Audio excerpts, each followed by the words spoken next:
Hey everybody, my name is Danny Weston, and today I will be showing everyone today on how to take a manual blood pressure cuff using a stethoscope, which I have around my neck, as well as a manual blood pressure cuff. Now, I will go over these in just a second with you and show you how to use them correctly, as well as how to take an accurate blood pressure. So to start off with, let me explain to you what the stethoscope is. So with the stethoscope, this is the earpieces right here, and these go in your ear for you to listen to the heart rate of a blood pressure. Then you have the tubing, which connects the earpieces to the diaphragm. Now, the diaphragm is what you place on the patient's bend of their arm on the radius side, which is the thumb side of their arm. And then you will move over to the manual blood pressure cuff. Now, this part here, the little green part, this is what is called the bladder of the blood pressure cuff. Now, this part here will fill up with air when you inflate the blood pressure cuff, and I will show and explain this to you in just a second. So I'm going to close this back up. So to start off with, or to explain further, like I said, this is the bladder of the blood pressure cuff. This is the little bowl with the pump here that you'll use to pump up the blood pressure. And this here is the little dial that you'll close the valve off, and then you'll open it up to release the air. So this here is the sphygmometer of the blood pressure cuff. You'll notice that there is a needle here, as well as various numbers from 0 all the way to 300. And we will pump it up to 180 to see, that's normally what you pump up to when you take an average blood pressure.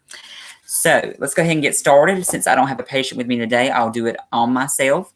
You want to go ahead and get your blood pressure cuff and your stethoscope.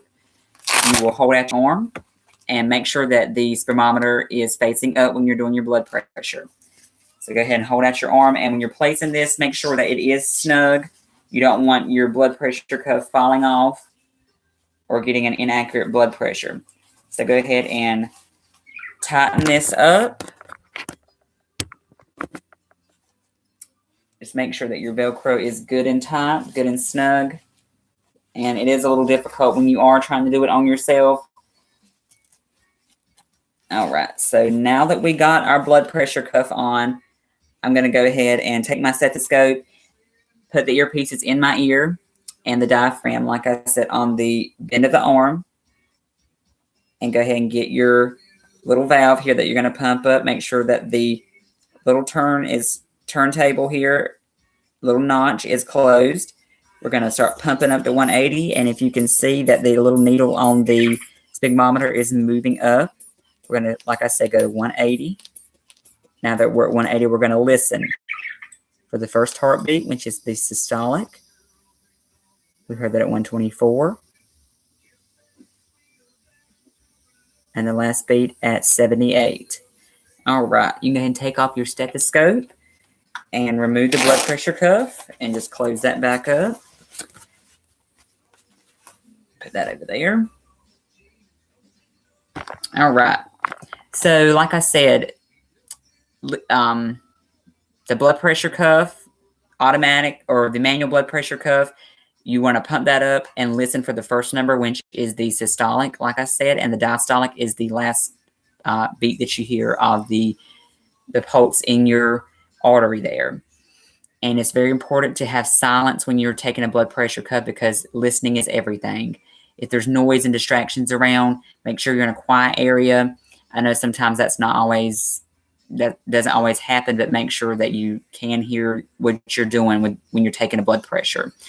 So a little bit of review about the equipment again. So you want to listen with your earpieces. You want to place the diaphragm on the thumb side of the inner arm. And then again with the blood pressure cuff, this is the sphygmometer. You pump this needle up to 180, deflate, and as you listen, you hear the first number, which is the systolic, last number diastolic. Write that down and give that to your provider, and that is how you take a manual blood pressure. If you have any questions or would like to learn how to take your blood pressure, please let me know. Thank you. Thanks for watching.